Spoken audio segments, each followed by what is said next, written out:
తిరిగిపోద్ది. 2029 రావడానికి ఇట్లా అయిపోద్ది. 2019 వచ్చింది, కాలం గిరుని తిరిగింది, 2024 వచ్చేసింది. నువ్వు నాకు ఇలా చెప్పడం కాదు తల్లి, నాకు నువ్వు పోరాడాలి, నువ్వు ధైర్యంగా వెళ్ళాలి. నువ్వు ధైర్యంగా పోరాడపోతే నువ్వు ఎన్ని చేసినా సరిపోదు. ఇక్కడ చాలా మంది యువకులు చొక్కా పెట్టుకొని చొక్కా తీసుకు చూపిస్తూ ఉంటారు. చొక్కా నాకు కాదు, ఓటేసి చంద్రశేఖర్ రెడ్డికి చూపించండి. ఇట్లా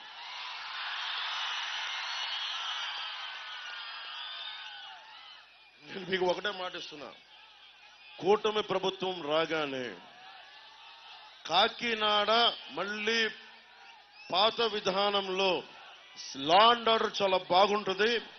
మాఫియా రాజ్యాన్ని అరికాలతో ఉక్కు పాదంతో తొక్కేస్తాం మాట మీకు ఇస్తున్నాను. విద్య, వైద్యం, ఉపాధి, సాగునీరు, తాగునీరు, లా అండ్ ఆర్డర్ ఇవన్నీ అభివృద్ధితో పాటు సంక్షేమం ఉండాలని కోరుకుంటా ఉన్నాం. ఆ దిశగానే వేస్తున్నాం.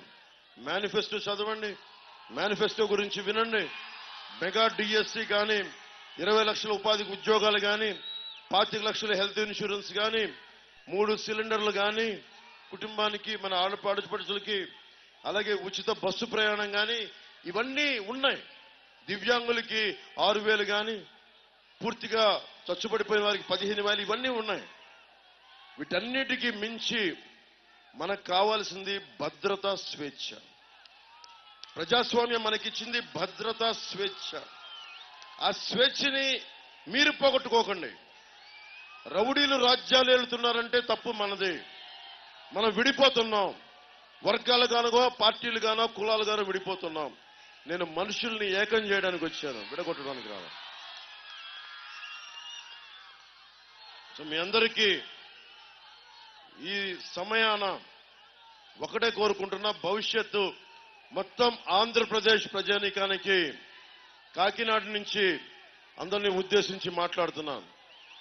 మీరన్నీ గత 5 సంవత్సరాల్లో ఎవరెవరు ఏం చేశారు, వైసీపీ ప్రభుత్వం ఏం చేసింది, పవన్ కళ్యాణ్ ఎలా నిలబడ్డాడు, టీడీపీకి ఎలా బలం ఇచ్చాడు, ఎలా తగ్గి ముందుకు తీసుకెళ్లాడు, భారతీయ జనతా పార్టీ ప్రధానమంత్రి గారి నేతృత్వంలో మేము ఆంధ్రాలో పొత్తు పెట్టుకోమంటే ఆయన నేను ఒప్పించానంటే ఎంత బలంగా మాట్లాడుంటానో మీరు అర్థం చేసుకోండి.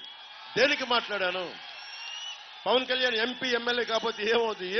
ఇంతమంది సమూహానికి, 5 కోట్ల మంది ప్రజలకి బలం ఇవ్వాలి అంటే జనసేన రోడ్డు మీదకి వస్తే గూండాలు కూడా బెదిరి పారిపోతారు. అడవి దున్నలు ఎలా పారిపోతాయో సింహాన్ని చూసి